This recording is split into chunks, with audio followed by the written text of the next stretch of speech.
Hello students, welcome back to our channel. आज के इस लेक्चर में हम लोग डिस्कशन करेंगे resistance and resistivity of a conductor. काफ़ी क्रूशियल टॉपिक है और ये वीडियो स्पेशली हम उन बच्चों के लिए बना रहे हैं जो कि इन दोनों टॉपिक्स को एक डीप डाइव मैनर में पढ़ना चाहते हैं। तो हम डायरेक्टली कहें तो ये वीडियो है क्लास 12th के स्टूडेंट्स के लिए।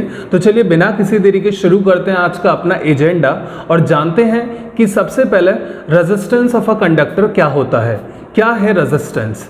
तो सबसे पहले बच्चों इस वर्ड को सुनकर, रेजिस्टेंस वर्ड को सुनकर आपके माइंड में क्या क्लिक करता है? सबसे पहले मेरे माइंड में तो क्लिक करता है कि रेजिस्टेंस एक तरह का हर्डल होता है। जैसे आप लोगों ने देखा होगा जब आप लोग रोड पर अपनी बाइक लेकर जाते हैं तो रोड पर आपको कुछ स्पीड ब्रेकर्स मिलते हैं। वो स्पीड ब्रेकर्स क्यों लगाए जाते हैं? रीज़न अगेन वेरी सिंपल, इसलिए लगाए जाते हैं जिससे आपकी स्पीड मेंटेन हो सके और हम स्पीड को रिड्यूस कर सकें, राइट। लाइकवाइज बच्चों, जब हमारी कंडक्टर्स में इलेक्ट्रॉन्स का फ्लो होता है तो इलेक्ट्रॉन्स के फ्लो को अपोज करने के लिए भी वहाँ पर एक हर्डल होता है और उसी हर्डल को हम लोग बोलते हैं रेजिस्टेंस। अब देखिए, अब बात आती है सर ये रेजिस्टेंस आता कहाँ से? तो यहाँ पर अगर मैं इसका आंसर आपको दूं कि रेजिस्टेंस आता कहाँ से है तो इसका रीज़न भी क्वाइट सिंपल है। आप सभी को पता है कंडक्टर्स के अंदर काफ़ी ज़्यादा संख्या में फ्री इलेक्ट्रॉन्स होते हैं, राइट। अब दूसरी बात, फ्री इलेक्ट्रॉन्स के अलावा हमारे कंडक्टर में बच्चों कर्नल्स भी होते हैं। अब आप सोच रहे होंगे सर ये कर्नल क्या है? तो बच्चों कर्नल होता है एक पॉजिटिव न्यूक्लियस। अब ये बनता कैसे है? देखिए, जब आपके कंडक्टर के अंदर एटम जो होगा, एटम का आपने स्केलेटन पढ़ा होगा, एटम के बीच में होता है न्यूक्लियस जिसमें प्रोटॉन और न्यूट्रॉन होते हैं और न्यूक्लियस हमारा कंसिडर किया जाता है एक पॉजिटिव चार्ज, क्योंकि प्रोटॉन के पास पॉजिटिव है, न्यूक्लियस न्यूट्रल है, तो न्यूक्लियस हो गया पॉजिटिव। और इस ऑर्बिट में आप देख सकते हैं न्यूक्लियस के अराउंड ये जो ऑर्बिट है इनमें हमारे नेगेटिव इलेक्ट्रॉन्स रिवॉल्व करते हैं। अब जब बच्चों हमारे कंडक्टर को एनर्जी मिलती है या फिर टेम्परेचर रेज होता है तो हमारे कंडक्टर में ये जो एटम्स हैं और एटम्स में ये जो इलेक्ट्रॉन रिवॉल्व कर रहे हैं ये one by one gradually knockout करते हैं और जिस भी न्यूक्लियस के सभी इलेक्ट्रॉन्स नॉकआउट कर गए होंगे तो वहाँ सिर्फ क्या बचा होगा? आप लोग सोचिए, दैट इज ओनली न्यूक्लियस। और न्यूक्लियस अगर बचा तो न्यूक्लियस हमारा कैसा चार्ज पार्टिकल बन गया? Positive charge particle. तो पॉजिटिव चार्ज न्यूक्लियस को ही हम लोग कंडक्टर में कर्नल कहते हैं। तो आज से आप याद रखेंगे कंडक्टर के अंदर दो चार्ज पाए जाते हैं, एक इलेक्ट्रॉन्स और दूसरा कर्नल्स, ठीक है। These are positive one. अब बच्चों अगली बात क्या है? देखिए, आप सभी को पता है किसी कंडक्टर में करंट कब फ्लो करता है? जब हम उसे बैटरी से कनेक्ट करते हैं। तो आप देख सकते हैं हम लोगों ने कंडक्टर को बैटरी से कनेक्ट कर दिया।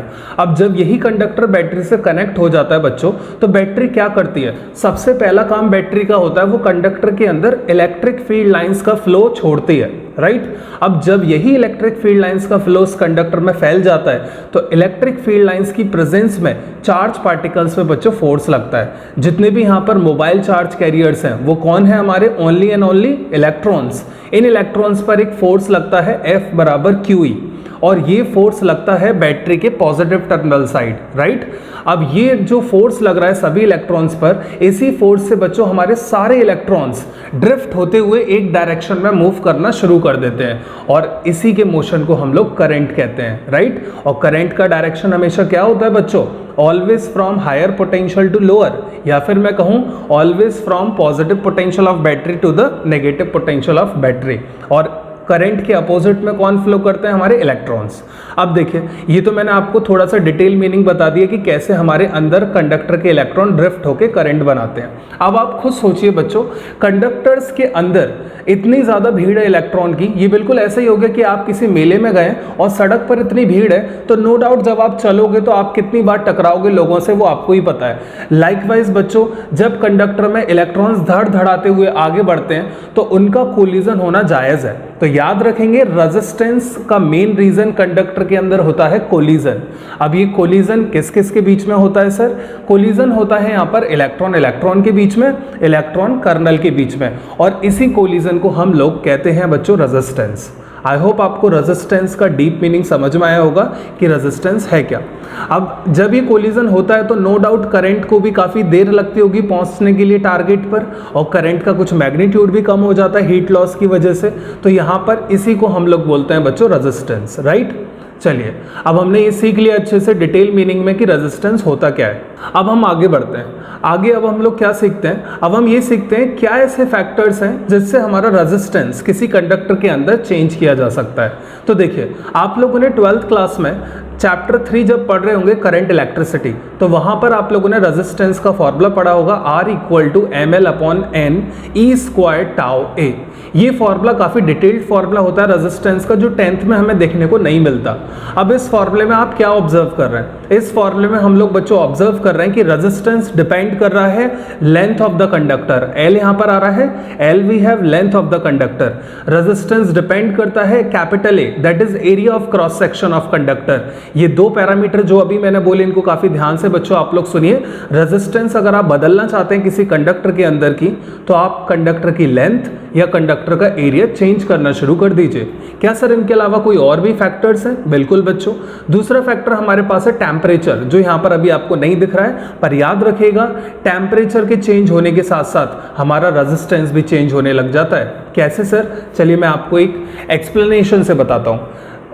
इसको एक्सप्लेन करने से पहले हम फटाफट से और जान लेते हैं क्या फैक्टर है जिससे रेजिस्टेंस बदलता है। अब आप यहाँ पर एक कॉन्सेप्ट देख रहे होंगे फॉर्मूले में, ध्यान से देखिए, आपको दिख रहा होगा m होता है बच्चों मास ऑफ इलेक्ट्रॉन, जो कि हमेशा कांस्टेंट होता है हर कंडक्टर में, तो इसको तो हटा दीजिए। n के बाद लिखा हुआ है e होता है बच्चों इलेक्ट्रॉन का चार्ज, ये भी कांस्टेंट होता है, ये भी नहीं बदलता, इसको भी हटा दीजिए। अब यहाँ पर आपको दिख रहा होगा कि स्मॉल n होता है number density in a conductor. ये आपको ये बताता है कि किसी भी कंडक्टर में पर यूनिट वॉल्यूम में कितने इलेक्ट्रॉन्स हैं, राइट। तो यहां पर याद रखना बच्चों, n हमेशा हर कंडक्टर के लिए अलग अलग होता है, कॉपर में अलग, सिल्वर में अलग, लाइक दैट। अगर बच्चों n बदल रहा है तो याद रखिएगा, ऑलवेज रिमेंबर, n अगर आपका बदल रहा है तो याद रख लें कि कंडक्टर बदल गया है, और कंडक्टर बदलने का मतलब मटेरियल का जो नेचर है वो बदल गया। तो रेजिस्टेंस हमारा डिपेंड करता है नेचर ऑफ मटेरियल पर। तो फटाफट से क्या मैंने पॉइंट्स बोले, दोबारा से मैं एक बार रिकॉल कर देता हूं। Bottom lines are factors on which resistance depends are length of the conductor, area of cross section of conductor, temperature and nature of material, right बच्चों। अब बात हो रही थी अभी इन पॉइंट से पहले कि टेम्परेचर से कैसे रेजिस्टेंस इफेक्ट होता है। देखिए, जब बच्चों आप लोग टेम्परेचर इंक्रीज करोगे तो टेम्परेचर को इंक्रीज करने से क्या होता है, जो इलेक्ट्रॉन का मोशन होता है ना अंदर, वो और फास्ट हो जाता है। इलेक्ट्रॉन का अंदर जो फ्लो हो रहा होता है वो बहुत फास्ट हो जाएगा, इतना फास्ट हो जाएगा कि अंदर जो कोलिजन हो रहे थे वो अब डबल ट्रिपल इस तरीके से होने लगेंगे, यानी कोलिजन का जो क्वांटिटी है वो और बढ़ जाएगा। अगर बच्चों कोलिजन बढ़ गया तो एक इलेक्ट्रॉन को रिलैक्स करने के लिए काफी कम समय लगेगा, यानी उसका रिलैक्सेशन टाइम कैसा हो जाएगा, कम। अगर रिलैक्सेशन टाइम कम हो गया बच्चों, तो आप रेजिस्टेंस के फॉर्मूले में देखिए, रेजिस्टेंस रिलैक्सेशन टाइम के क्या है, इनवर्सली। अगर रिलैक्सेशन टाइम हुआ कम तो रेजिस्टेंस हमारा वहां पर बढ़ जाएगा, राइट।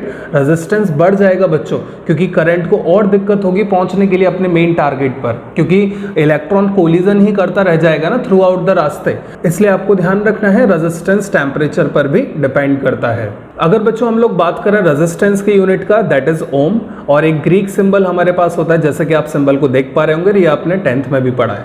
तो ये हो गया बच्चों ऑल अबाउट रेजिस्टेंस, ठीक है।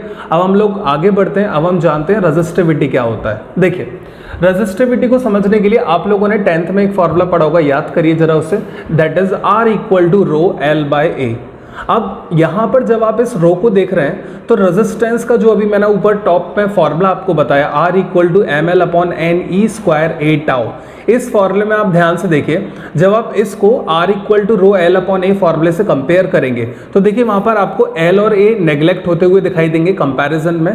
तो आपके पास रो जो होगा, रो जो हमारे पास रेजिस्टिविटी का सिंबल है, ये बराबर आ जाएगा m/n E²τ के, ρ=m/n/E²τ। अब ये रेजिस्टिविटी को समझिए जरा बच्चों। रेजिस्टिविटी कुछ नहीं होता है, रेजिस्टिविटी एक तरह का रेजिस्टेंस ही होता है जो हमें आइडिया देता है किस कंडक्टर में कितना रेजिस्टेंस है। बट रेजिस्टिविटी बच्चों ना तो लेंथ पे डिपेंड करता है ना एरिया पे डिपेंड करता है, क्योंकि आप फॉर्मूले में देख सकते हैं रेजिस्टिविटी के फॉर्मूले में कहीं भी लेंथ एरिया नहीं आ रहा है। रेजिस्टिविटी तो सर किस पे डिपेंड करता है?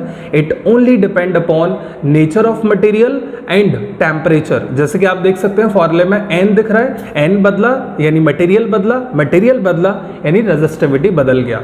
दूसरी बात बच्चों टाउ आ रहा है, ये टाउ तभी चेंज होता है जब टेम्परेचर बदले। तो हम कह सकते हैं रेजिस्टिविटी के फैक्टर्स क्या हैं चेंज होने के? That is nature of material and temperature only. ये दो फैक्टर्स होते हैं जिनसे हमारा रेजिस्टिविटी बदल जाता है। अब देखिए बुक्स में जनरली रेजिस्टिविटी को डिफाइन कैसे किया जाता है, यानी हम कब रेजिस्टिविटी को रेजिस्टेंस के बराबर बोलते हैं। अभी जो आप लोगों ने बच्चों फॉर्मूला देखा R equal to rho L upon A, अगर मुझे रेजिस्टेंस रेजिस्टिविटी के बराबर करना है तो वो कैसे आ सकता है आप खुद सोचिए मैथमेटिकली। अगर हम लेंथ को सर 1 यूनिट ले लें, किसी भी कंडक्टर की लेंथ को हम 1 यूनिट ले लें और sir area of cross section भी आप 1 मीटर स्क्वायर ले लीजिए, अगर आप ऐसा करेंगे you will get R equal to rho. हमें मिल जाएगा बच्चों रेजिस्टेंस रेजिस्टिविटी के बराबर हो गया। अब जब ये बराबर हो जाएगा तो ये बुक्स में डिफाइन कैसे किया गया, अब आप वो सुनिएगा। Resistance is equal to resistivity when we have a conductor of unit length and unit area. कुछ इस तरीके से रेजिस्टिविटी को डिफाइन किया गया है। अब यहाँ पर बच्चों अगर मैं आपको बताऊं एक ऐसा कंडक्टर जिसकी लेंथ 1 हो, एरिया जिसका 1 मीटर स्क्वायर हो, तो बच्चों ऐसा कंडक्टर एक क्यूब बनता है। तो आपकी बुक्स में पता है क्यूब दिखाया गया होगा और वहां बताया गया होगा कि रेजिस्टेंस यहाँ पर रेजिस्टिविटी के इक्वल है जब हम कंडक्टर की लेंथ को 1 यूनिट और उसके एरिया ऑफ क्रॉस सेक्शन को 1 मीटर स्क्वायर लेते हैं तब। तो इस तरीके का डिस्कशन कुछ आपकी बुक्स में मिलता है रेजिस्टिविटी के लिए। बच्चों आज के इस लेक्चर में हम इतना ही रखेंगे। आई होप आपको ये सारी बातें रेजिस्टेंस और रेजिस्टिविटी की इन डिटेल मैनर समझ में आई हो, और जो भी बच्चों डाउट आपको इस वीडियो को देखते वक्त आया please comment us, we will definitely try to revert you back. तो चलिए विराम देते हैं अपनी वाणी को। Thank you for today's class.